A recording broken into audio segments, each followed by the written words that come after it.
قرآن نے بہت سخت الفاظ میں ان کا تذکرہ کیا ہے جو صرف فضول باتیں کرنے کے لیے روزانہ کچھ دیر بیٹھتے تھے. بہت سخت الفاظ. مسلمانوں کے اکثریت کے شہروں میں جائیں. ابھی میں بھیونڈی سے آیا ہوں پرسوں. جائیے مالیگاؤں اور آپ کو عشاء کے بعد مغرب کے بعد سے ہر ہوٹل کے باہر 50-60-100 کرسیاں پڑی ہوئی اور 50-60-100 نوجوان آپس میں گپ کرتے ہوئے ملیں گے 1 بجے 2 بجے رات تک. وہ یہ سمجھتے ہیں کہ یہ گناہ نہیں. ان کو ان کے ماں باپ یہ تربیت دی کہ یہ ماں باپ کے قابو میں نہیں ہے.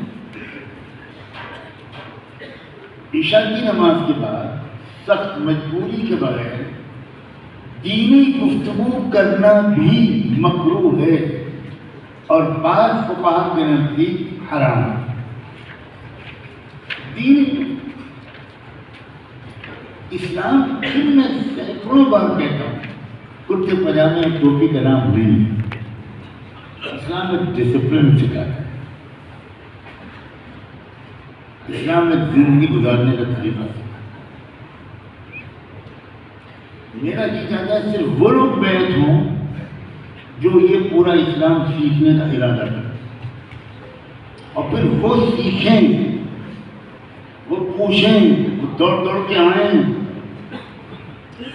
چھوٹی چھوٹی باتیں پوچھیں.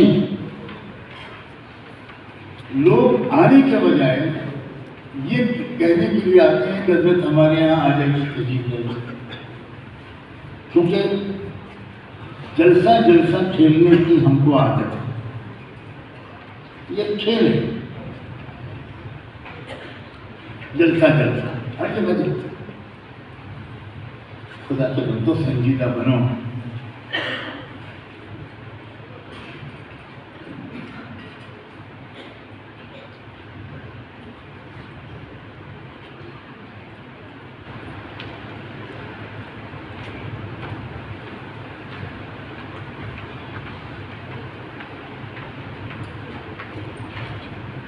وعدہ کر کے وعدہ جان بوجھ کر پورا نہ کرنا یہ منافقوں کی خاص پہچان.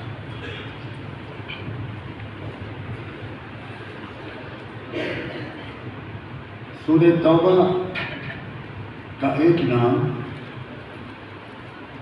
سورہ فاضحہ میں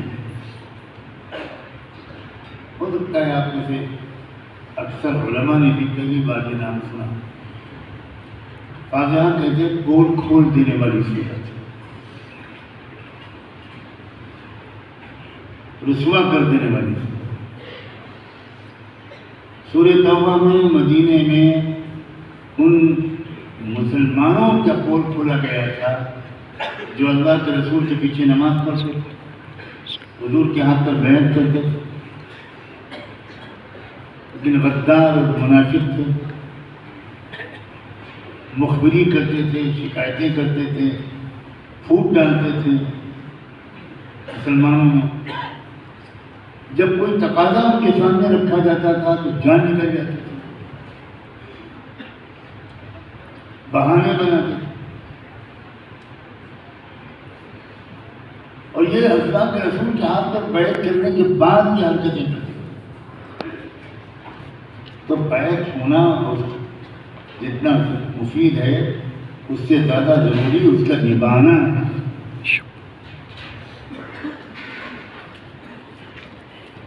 اس آگاہی کے بعد